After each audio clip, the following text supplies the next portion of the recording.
తనే ఇంటికి కోడలు. తను రాగానే ఇంట్లో అందరినీ పిలిచి నిజం చెప్పేస్తాను.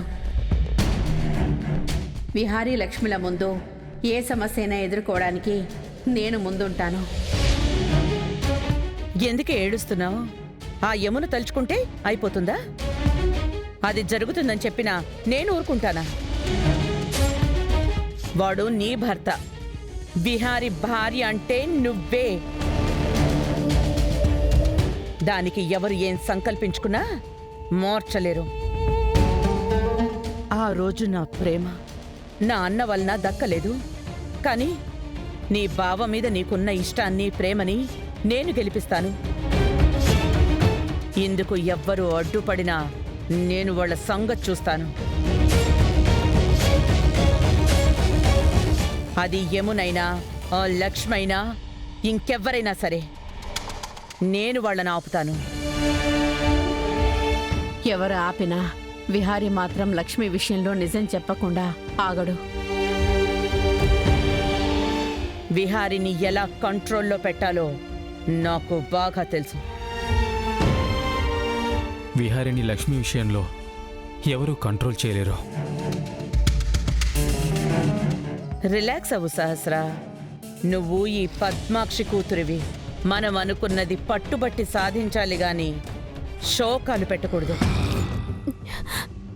అమ్మా, ఇప్పుడు బావొచ్చి నిజం చెప్తే ఆ లక్ష్మి మొదటి భార్య అవుతుంది, నేను రెండో భార్యనవుతాను.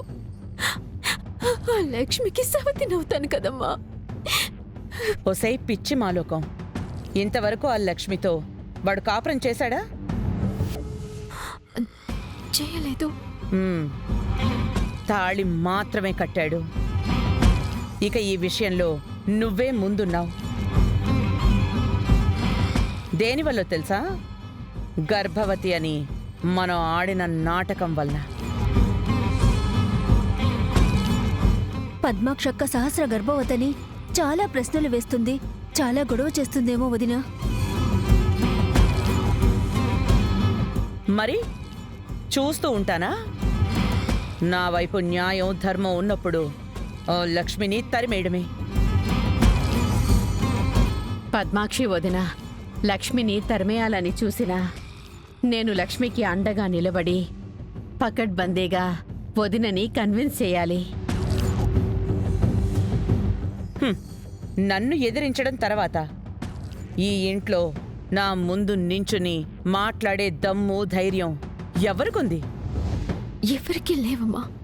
అసలు ఆ లక్ష్మి సరోగసి బిడ్డ విషయంలో ఆగాల్సొస్తోంది గాని లేకపోతే. అమ్మా, అసలు ఐవీఎఫ్ డాక్టర్కి ఫోన్ చేసి సరోగసి చేసి చాలా రోజులైంది కదా. ఇప్పటికీ లక్ష్మికి ప్రెగ్నెన్సీ కన్ఫర్మ్ కాలేదు. అవునే, ఇప్పుడే ఫోన్ చేస్తాను.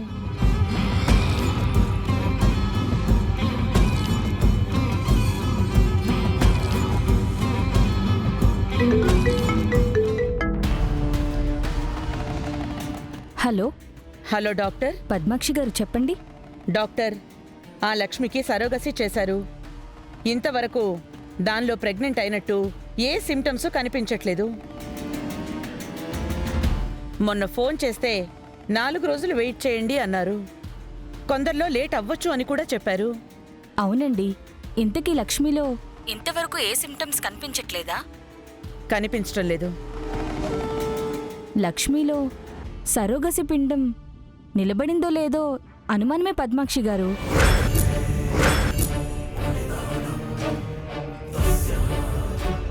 ఆ లక్ష్మికి టెస్టులు చేస్తే గాని ఏ విషయం చెప్పలేం. అనుమానం ఉన్నప్పుడు దానికి టెస్ట్లు ఎందుకు డాక్టర్? ఛాన్స్ అయితే తక్కువే కదా. మేబీ తక్కువే ఉండొచ్చు.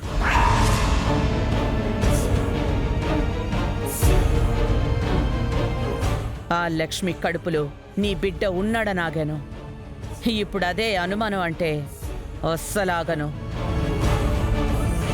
ఒకవేళ అది కాకపోతే ఆ సమయానికి వేరే బిడ్డని తెచ్చైనా నీ బిడ్డని చేస్తాను గాని ఆ లక్ష్మిని మాత్రం వదలను. దాన్ని విహారి తీసుకొస్తున్నాడు కదా, అది గుమ్మంలో అడుగు పెట్టకుండా చేస్తాను. పద. ఎక్కడికమ్మా?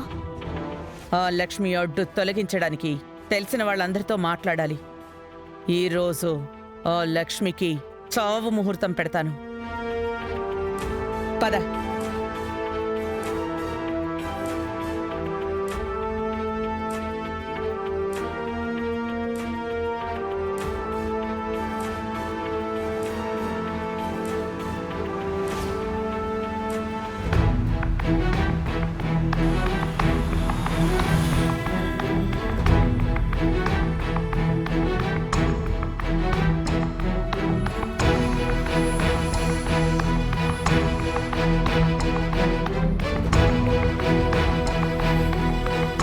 లక్ష్మి పద.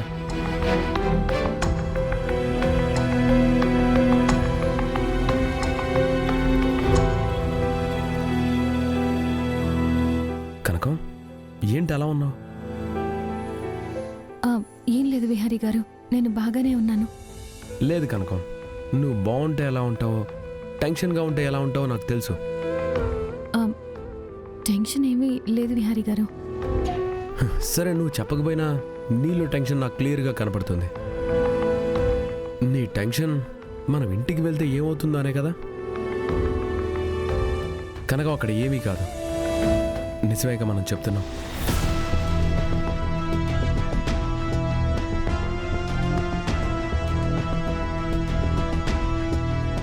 మనకి నిజం చెప్పడానికి విహారీ వస్తున్నాడు. ఓ లక్ష్మి రాదు, రానివ్వను.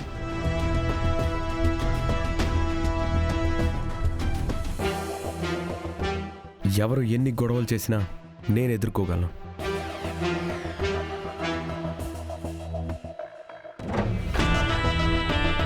బావ మనల్ని ఎదుర్కొంటానని చాలా కాన్ఫిడెంట్గా ఉన్నాడమ్మా. ఈ పద్మాక్షిని ఎదుర్కోవడం అంత ఈజీ ఏం కాదు బేబీ. ఎన్నాళ్ళు దాని కడుపులో మన బిడ్డ అని ఆగాను. లేకపోతే ఆ లక్ష్మినెప్పుడో నలిపినట్టు నలిపేసేదాన్ని. నీ మీదకి వాళ్ళు రావాలంటే నన్ను దాటుకుని రావాలి. వాళ్ళ నీ దాకా రానివ్వను. ఎవ్వరు అడ్డొచ్చినా ఈరోజు ఆ లక్ష్మిని వదలను. ఈరోజు దానంతు చూడాలి. నా కూతురి కాపురానికి అడ్డొచ్చిన దాని జీవితాన్ని నాశనం చెయ్యాలని చూస్తే నేనెలా ఊరుకుంటాను? నీకు కొత్త జీవితాన్ని ఈ రోజు నుంచి ఇస్తానని మావయ్యకి మాటిచ్చాను. ఆ మాట నేను నిలబెట్టుకుంటాను.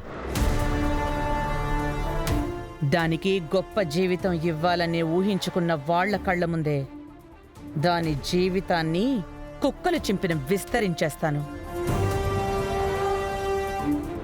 కనకం, మనం ఇన్ని రోజులు నిజం దాచి చాలా తప్పు చేశాం.